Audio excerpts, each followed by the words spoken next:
There's also this misconception from people that you are certain things, meaning some people have this misconception that I am what I possess.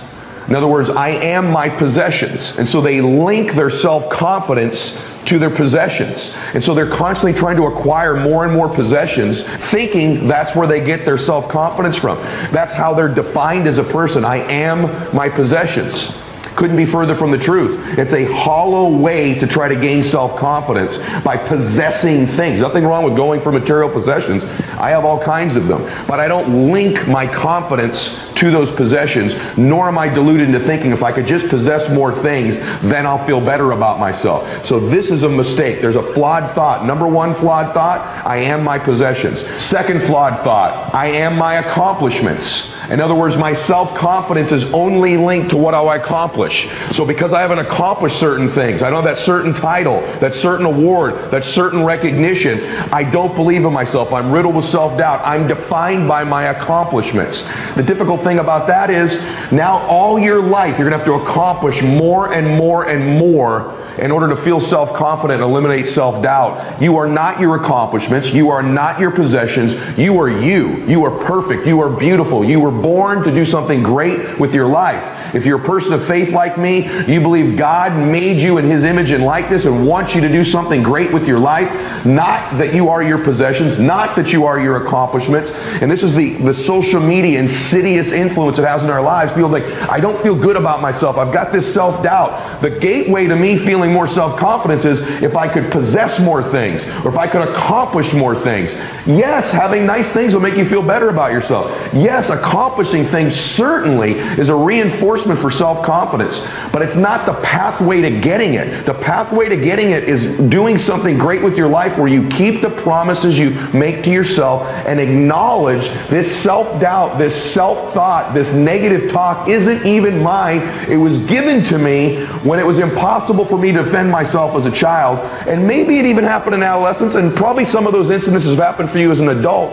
And these ones as an adult are like that thing I said earlier. Oh, it's another time I reinforced the table. I'm not good enough. I'm not smart enough. I'm not prepared enough. I'm not the right race. I'm not the right gender. I don't come from the right kind of family. I don't have the right education. And we find these references as adults to reinforce these self-doubting beliefs we were given by somebody else as a child. Flawed belief is that you are your possessions. You are your accomplishments. Third flawed belief, I am what other people say I am.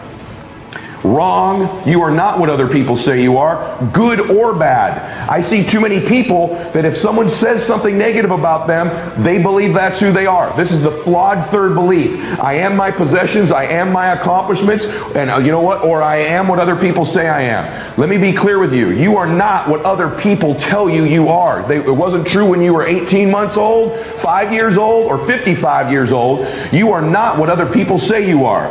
So stop letting that dictate your self-confidence or fill you with self-doubt. And for the record, you are also not the good things people tell you you are all the time. Don't live for likes. Don't live for comments on your social media. Don't do things in your life just to solicit someone saying something great about you. It's a cheap, shallow, hollow way to try to gain self-esteem and self-confidence. It's fleeting, it's short-term, and it's needy. In fact, the fact that it is a necessity for you to get liked, to get people to say good things, to get comments on your social media, or to do so in your presence indicates a lack of self-esteem and self-confidence, because we know self-confidence is an internal game where we keep the promises we make to ourselves.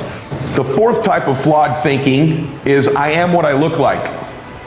In other words, if I don't look a certain way, like what the magazine says I should, or social media says I should, if I don't look like these people, I shouldn't have self-confidence.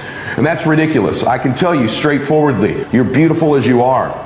Especially the ladies listening to this or watching this. The world is constantly trying to get you to believe you're not enough. You don't look right. You should lose this weight. You should gain this. This should be smaller. That should be bigger. Whatever it might be. They're constantly messaging women, you're not enough. You're not enough. You're not enough. You are what you look like. And this is true for men as well. Let me tell you straightforwardly, you are not what you look like. You are your soul. You are your spirit. You are your gifts.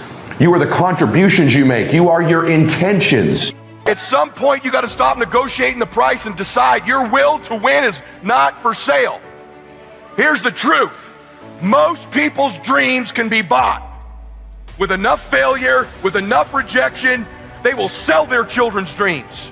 They can't still fight. They can get a little bit, but when it gets a little too hot, they go, boom, sold, buy the dream, you can have it. It's not worth it to me. And their will to win is buyable. You can buy it. With a little success or a whole bunch of failure, most people will sell their will to win. Some of you have sold it because you're making a little bit of money. You don't work like you did when you were making nothing. You're not after it like when you were broke. Now you got your 50, 100, 200, 300, 400 measly dollars a year, $1 million a year. Not to be rude, but that would not pay my jet fuel. And you think you're making a lot of money compared to what? But you sold your win for a little couple success. Some of you will sell your win for some failure. You're probably buyable, but if you decide at this meeting, my will cannot be bought. I don't care how long it takes, you can't buy this dude out. I'll keep fighting for my family. I'm the one. I'm gonna change my family tree forever. That's the decision. Decide now. You're gonna keep negotiating the price, or can you not be bought? I believe the greatest talent that you can draw a line through all the people who have won. Not all the people that win in business or life are unbelievable transfers of energy. Not all of them can close. Not all of them can persuade. Not all of them are great listeners. Not all of them even dealt well with adversity. They did that the majority of the time. But all of them have in common, they developed the talent, and yes, it is a talent, it is a skill of not quitting. I don't think most of you right now that are struggling in your business life right now are giving yourself enough credit for this incredible talent you're developing, which is resiliency, which is the ability not to quit. Listen to what I'm telling you. As somebody who's built multiple different companies, I've coached some of the top athletes, entertainers, business people, and politicians in the world. And I'm telling you that even in my own team, when I hire people, I look for resiliency, and a notch above that is the talent, is the skill of not quitting as the number one thing that I look for. And many of you right now listening to this possess the number one skill necessary to win and don't give yourself any credit for it, which means it's not helping build your confidence. It's not going to the bank of crediting for your identity. And so although you possess this incredible ability that so many people in the world don't have and don't possess, you have it and you don't value it. You don't prize it. You don't give yourself credit for having it. It ought to be where you draw the majority of your confidence from. The ability to say, I don't quit, I'm resilient. I own the number one skill, the number one talent required to eventually win. I already have. I can't quit. You'd have to kill me to get me out of chasing my dream. I'm going to tell you right now, either you're going to control your time or your time's going to control you. Either you are going to dictate the terms of your life or you're going to be somebody who reacts and responds throughout their life. This device right here can both speed up time in your life or it can slow it down. It's not always a speed tool. So one of the tips that I've covered before but not enough people implement that I promise you is a quality of max out performers that relates to their time is they control it. They do not react and respond. They dictate the terms of their life most of the time. And that means this: when you wake up in the morning, the greatest thing you could do for yourself is not touch or look at this device for 30 minutes to an hour after awakening. So that when you wake up, you take control of your time. You control the time. You control the beginning of the day. You get clear, you meditate, you pray, you stretch, you think, you go through a gratitude exercise. You control the first 30 minutes of your day. It sets a tone that I'm in charge of my time, not what enters this.